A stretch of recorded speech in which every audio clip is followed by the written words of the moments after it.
بسم الله الرحمن الرحيم الحمد لله رب العالمين والعاقبة للمتقين ولا عدوان إلا على الظالمين وأشهد أن لا إله إلا الله وحده لا شريك له وأشهد أن نبينا محمدا عبده ورسوله صلى الله عليه وعلى آله وصحبه أجمعين. أما بعد، أهلا وسهلا ومرحبا بالجميع. My brothers in Islam, we're going to start inshallah with the 28th lesson today inshallah. The 28th lesson inshallah will be today inshallah of Arabiyyah to Bayna Yadayk, book 1 part 1 of the new version. And in the previous class we stopped at the word jinsiyatun, what means nationality, والجمع جنسيات. الجملة التالية, the next sentence, أنا تركي. And before that, وما جنسيتك أنت, the word أنت can be dropped because it's just extra. الضمير, the pronoun أنت, يمكن حذفه, it can be deleted, لأنه زائد, because it's extra, so it's not a must. ليس واجبا. So if you say وما جنسيتك, and what is your nationality, because the ka means your, and أنت is you, but the ka has done its job. Okay, it's just the goal of أنت here, you can say, is emphasis.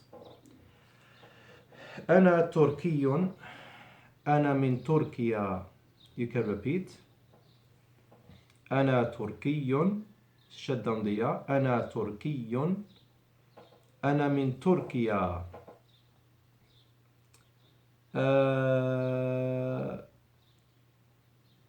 As you can see, my brothers in Islam, the nationality has a shadda. As for the country name, there is no shadda, and it has to be said smoothly. So all the nationalities, you have a shadda on the ya'un nisbati. So أنا تركي. As for the country name, أنا من تركيا, it has to be said very smoothly.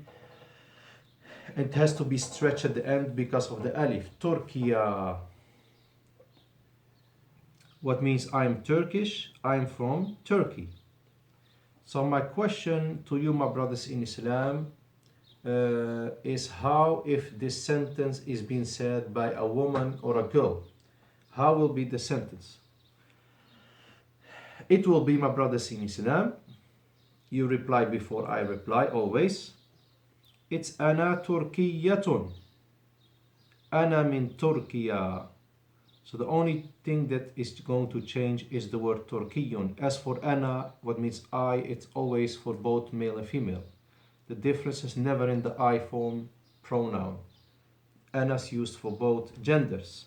The difference comes with أنت and أنتي, you male, you female, and هو, he, and هي, she. That's where the difference comes. يمكنك أن تقول, you can say, يمكنك أن تقول, you can say, جنسية, عفوا, جنسيتي, what is my nationality, تركية, is Turkish, because جنسية is a feminine word, and that's why this word تركية is also feminine. Okay, it goes back to the nationality, what is a feminine word. And if you say jinsiyati Turkiyun, people will understand you as well. So jinsiyati Turkiyatun lil mudakkari wal muannathi. It's for the male and the female. Yani the masculine and the feminine, both male and female, they say jinsiyati Turkiyatun. And Turkiyatun, although it's a feminine word, but it refers to a feminine word, and that is jinsiyati. لأن كلمة, because كلمة, the word jinsiyatun, Nationality مؤنثة is a feminine word. وتقول, and you say, just give you a few examples. سأعطيك بعض الأمثلة. سأعطيك, I will give you بعض الأمثلة, some examples. جنسيتي, my nationality, أمريكية, is American. This can be said by a man or a woman. جنسيتي بريطانية, my nationality is British. جنسيتي باكستانية, my nationality is Pakistani. And then we have a word what is very common in the books, in the Arabic books, whether they're an Islamic subject or not, and that is these three letters, the Hamza and the Lam and the Kha. The Hamza and the Lam and the Kha. This means etc. This means etc. or and so on and so forth. As you know, it's a very famous word in English. Likewise, if you want to say, you don't want to sum up all the things, you want to make it briefly, you just say ila akhirihi. This is the way you pronounce it. You don't say ilh, because that's the literally way of reading. That's totally a mistake. You actually say this ila akhirihi, until its end, meaning etc. And so forth and so on. This is how you pronounce it, ila akhirihi. But the Arabs, they just write these letters, these three letters. This is how you can call it. This is a summarized, a brief way of writing ila akhirihi. And then they put these three letters, and this is called in Arabic alamatul hadfi, the symbol of deletion, because you have deleted other things, because you've made it briefly, okay?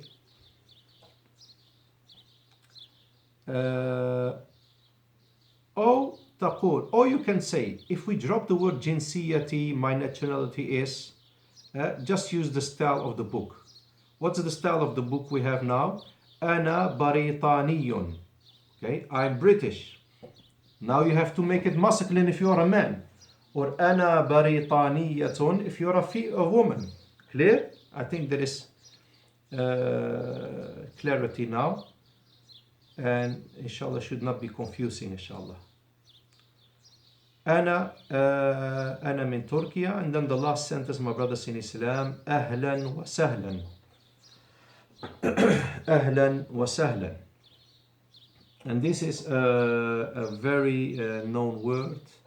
It's actually a phrase. It's a famous phrase in the Arabic language.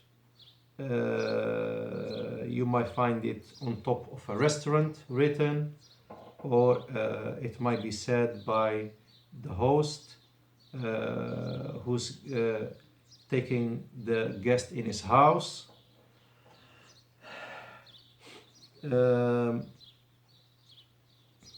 It might be said by somebody who loves you for the sake of Allah, and when you come in front of his house, he says Ahlan wa sahlan. Ahlan wa sahlan, my brothers in Islam, Ahlan wa sahlan. Like I said, هذه عبارة, this is a phrase, تقرأ بدون إدغام. تقرأ بدون إدغام. It's been read. تقرأ, it's been read. بدون, without. بدون إدغام, without إدغام.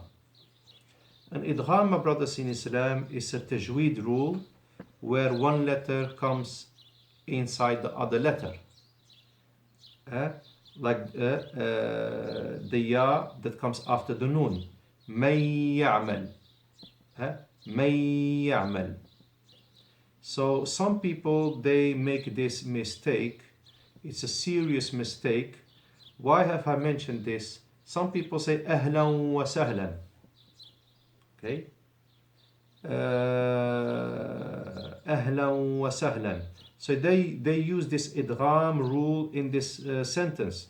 And you know that idgham can only be in the Quran. Tajweed can only be in the Quran. Even in hadith. Even in hadith.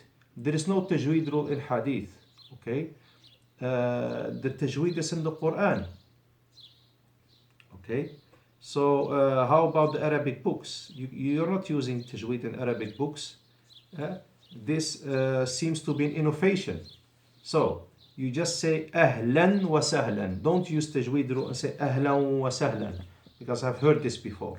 It's ahlan wa sahlan, crystal clear. It's what you call in the tajweed idhar.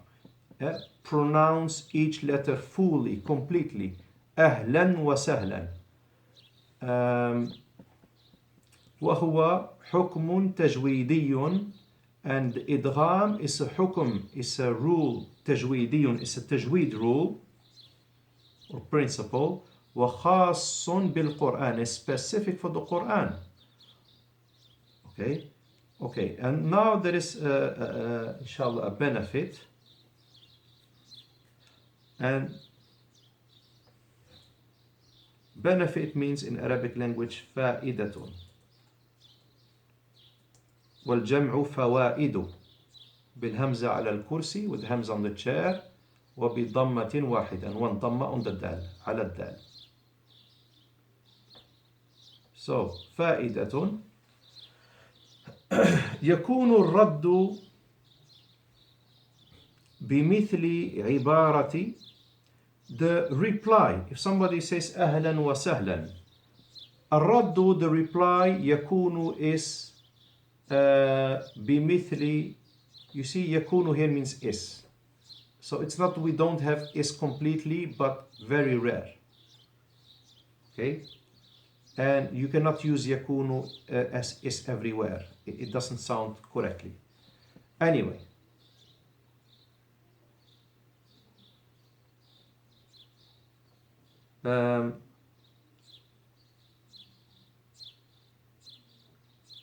you cannot say this is a book, هذا كتاب, this is a book. You cannot say هذا يكون كتاب. It's totally mistake, completely mistake. So like I said, is, you put yourself in the translation, in the English translation, are as well, like I've mentioned before. So the reply يكون is بمثل, is with the like of the ibara of the phrase جزاك الله خيرا. You can reply by saying, if somebody says أهلا وسهلا, جزاك الله خيرا, may Allah reward you with khair, with good. Or if it's a woman, جزاك الله خيرا, جزاك الله خيرا. And then that is here, the feminine form.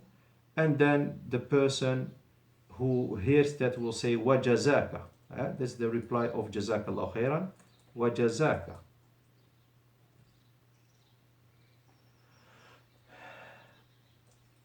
Okay, I'll keep it this here. You can also reply by saying, if somebody says أهلا وسهلا, شكرا, thank you. Or شكرا لك, what means thanks to you. شكرا لك, thanks to you. La, the lam is to, and ka, you, is literally your, but this is the English translation. Thanks to you.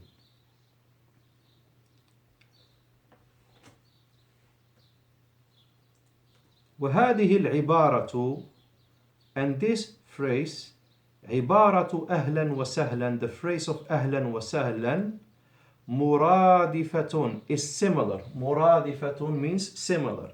لكلمة, to the word. So, are you going to mention now something what is similar to أهلا وسهلا? نعم إن شاء الله. What is the word that most of you inshallah know what is similar to أهلا وسهلا, and it means welcome as well, and you can also find it on top of the restaurant. You find this word marhaban, what means also welcome, and marhaban is always with a fatha. Likewise أهلا وسهلا, both are always with two fatha, like marhaban. Marhaban means as well welcome, and it means welcome, تعني وتعني, and it means يعني is the male form and تعني is the female form. وتعني because the word كلمة is feminine. And if I say okay, leave that. كما تعني, like it means, or likewise it means hello. مرحبا can also be used for hello, but لكن المعنى الأول, but the first meaning, what means welcome, we talk about مرحبا, في الإنجليزية أكثر مرادا. The first meaning of مرحبا, not the hello meaning, but the welcome meaning, is أكثر مرادا, is more meant. So مرحبا almost always used just welcome, and rarely or little bit or sometimes it's used for hello. ويمكنك, you're able to, or it's possible for you, أن تقول, to say أهلا وسهلا ومرحبا. Can you join them? Can you use them all? Yes. You say أهلا وسهلا ومرحبا. لا العكس, not the opposite. So you cannot say مرحبا وأهلا وسهلا. It does not sound correct. So it's أهلا وسهلا ومرحبا, and not the other way around. لا العكس, not the other way around. كما يمكنك أن تقول, likewise you're able to say, أن تقول, to say أهلا وسهلا بك, welcome with you, or welcome to you. Be is literally with, and the ka is your, but it's used for you here in English. Welcome with you. وبالنسبة إلى, as for, or with regards to. You see this word? وبالنسبة إلى. Okay, this is always used with إلى. بالنسبة goes with إلى. What means as for, or with regards to. بالنسبة إلى عبارتي, as for the phrase أهلا وسهلا, فهي تعني عند تقطيع العبارة شيئا آخر. Going back, فهي تعني, so it means, fa can use as so هي is it, feminine it, who is the masculine it, it can also be she, and huwa he. So it means عند تقطيع, when cutting the عبارة, the phrase. تقطيع is cutting. When cutting the phrase, it means شيئا آخر, something else. What do you mean? What I mean, if you have the word, the phrase أهلا وسهلا written somewhere on a paper, and you come with the مقص, with the scissor, مقص with صاد, ميم قاف صاد, صاد مشددة, صاد with the shadda, مقص, you come with the مقص, okay, and you cut after the word أهلا and after the wa, and then you have three words, أهلا, and you have the wa, and then you have سهلا. Then each word means something else when you cut it. So فأهلا, so أهلا, أصله, its root is أهل, because the nouns have always as a root to Dhamma. So Baytin, the root of Baytin is Baytun, and the root of Baytan with two fathas also Baytun. So what is the root of the noun? The Dhamma form. So its root is أهل. وتعني, and the meaning of أهل is family. فتقول, so you say أين أهلك? What does that mean? أين أهلك? Where is your family? كيف حال أهلك? How is the situation of your family? When you talk to a man. كيف حال أهلك? How's your family if you talk to a woman? أين أهلك? Where is your family if you speak to a woman? As for سهلا وسهلا, and the word سهلا, أصله, its root is سهل. Its root is سهل. وتعني, and سهل means easy. سهل means easy. And to clarify this with a few examples, or one example, so you say فتقول الدرس سهل. الدرس سهل, my brothers in Islam, means the lesson is easy. الدرس سهل. Okay. والواجب المنزلي سهل. What does this mean? والواجب المنزلي سهل. And the homework is easy. And for feminine, for example,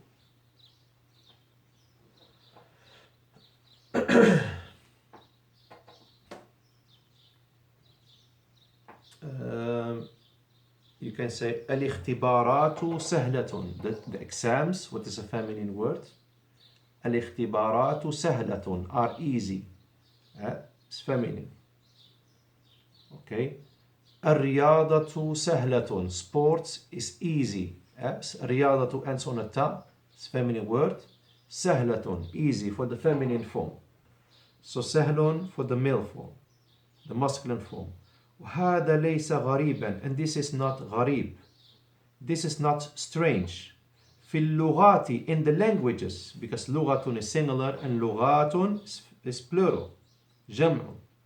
This is not strange in the languages. So somebody says, for example, and it's very strange for somebody to say, if somebody says, how strange is the Arabic language? How can it come that أهلا وسهلا means welcome, and when you cut it, it means family and easy? What is this? The reply or the refutation will be like this. هذا ليس غريبا في اللغات. This is not strange in the languages. فإنك, because indeed you, تجد, you find, هذا, you find this, يعني this situation, تجد, I can better say, تجد هذه الحالة, تجد هذه الحالة, you find this situation, في لغات أخرى, in other languages. كذلك, also, you find this situation في لغات أخرى كذلك, in other languages as well. كذلك, as well, or also. So just think about your language, whether your mother language is English or Spanish or anything else. Just think about your language. Do you have some phrases? They mean something, and when you cut them, they mean something else. I'll give you an example of the English language. مثال ذلك في اللغة الإنجليزية. An example of that. مثال ذلك, an example for that. في اللغة الإنجليزية, in the English language. في كلمة hot dog. In the word hot dog. Hot dog وجبة is a meal. A known meal. Okay.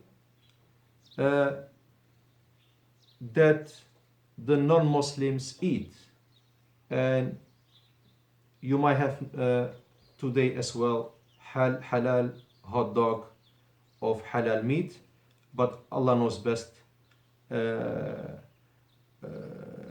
Where I live, this is not a known meal. Anyway, the brothers in the West, they can shed some more light about the halal hot dog. But what I want to say is this. Hot dog is a known meal, a known fast food meal. Okay? But what happens if you cut it? Hot dog has no relation to the meat, no relation to the meal, no relation to fast food. Hot dog. Put it together and then you have the known meal and the known food in the US. Okay, brothers in Islam, this is just one example, but I want yourself to think about other examples in your languages. So, ahlan wa sahlan is welcome. And like I said, when you cut it, it means something else. Okay? And you can say ahlan to somebody very briefly, without saying sahlan, ahlan, welcome, but you cannot say sahlan. Never say sahlan to a person while trying to speak in a briefly way. Never say sahlan. If you want to speak fast, you drop the ahlan wa sahlan, and you use just the word marhaban, what is one word. Or if you still want to use the ahlan wa sahlan in a brief way, just say ahlan or ahlan bika, welcome me too, but never say just sahlan. That is totally mistake, my brothers in Islam. If you want to use sahlan, you have to use ahlan with it as well. Ahlan wa sahlan. Fa'idatun, benefit. Inna ahlan fi nahwi, indeed, and this is extra information. Okay, if I say fa'idatun, it mostly means that some extra information is coming with this benefit. Inshallah, may Allah make it a benefit. May Allah subhanahu wa ta'ala make it a benefit. Inna means indeed. Indeed, the word ahlan fi nahwi, in the grammar. Maf'ulun bihi. Maf'ulun bihi. It's an object. Maf'ulun bihi means object. لفعل محذوف. It's an object. Li means of. A fi'lin, a verb, محذوف, of a deleted verb. It's an object of a deleted verb. Normally, you have in the sentence a verb, and you have a subject, and you have an object. Okay? You have a verb like akala, and what means he ate. Akala Khalidun. Khalidun is the subject, and the subject has a dhamma. It's all extra information. This is something you will learn later on, inshallah. Not even in the brown books, but in the third book, what is a green book, or maybe in the fourth book. So it shows that this is totally extra information. So you have the verb, the fi'lun, akala. Then we have the subject, Khalidun. The subject has a dhamma in the Arabic grammar. And then we have the maf'ulun bihi. So we have the fa'ilun is the subject, dhamma, and then maf'ulun bihi, object that has a fatha. So ahlan has a fatha. Why? It's an object, and objects have fatha in the Arabic language. So it's an object, but in this situation the verb is not in the sentence, and normally the verb is always in the sentence. So there is a hidden verb. Okay, there is a verb that is not mentioned. So, and it's deleted. And this verb, this fi'lin mahdoof, taqdeeruhu, its estimation, it's estimated as atayta. Aha. You have come to. Okay. Atayta means literally you came. Okay. So you came to ahlan. Aha. A meaning laysu bi ghuraba'a. They are not strangers. Mufraduhu gharibun. Gharibun is strange. Okay. Ghuraba'u with one dhamma, with the hamza on the line, is strangers. So now we understand why you say ahlan wa sahlan. Ahlan meaning atayta, you have come to a family. Yani, we are not strangers to a family of you. Meaning to your family. Because we are brothers in Islam and we are one family. فَلَا تَسْتَوْحِشْ. So don't feel lonely. Don't feel desolated. Look how beautiful this word is, ahlan. Now understand why you say ahlan wa sahlan. It's not a strange thing to say to a guest ahlan wa sahlan. Because ahlan means you have come to ahlan, to a family, your family. Although you have traveled from another country, but since you have reached the house, you have reached our house, then ahlan, now we are your family. So don't feel lonely. وَأَمَّا سَهْلًا. As for, you can put the shad on the meme of amma, as for sahlan, فهو كذلك مفعول به. It's likewise an object مفعول به لفعل محذوف of a deleted verb, and it's estimated as تقديره, it's estimated as نزلت مكانا سهلا. You have dwelt, you have come down to a مكانا سهلا, to an easy place. Allahu Akbar. You're traveling, you know, in the past there were no cars, and you travel mountain up, mountain down, on the horse, on the donkey, on the camel, and you're tired, and somebody says ahlan wa sahlan, and he reminds you that the place you have reached, it's an easy place. You've dwelt in an easy place, so you get excited. You feel comfortable. You've reached an easy place. Look how the Arabs welcome each other. Ahlan wa sahlan. Okay? You forget صعب. صعب is the opposite of sahlun. صعب with the sad is difficult. Now everything inshallah will be easy. Okay? Put your luggage and come for the food. And here is inshallah where I will stop. سبحانك اللهم وبحمدك أشهد أن لا إله إلا أنت أستغفرك وأتوب إليك. السلام عليكم ورحمة الله وبركاته.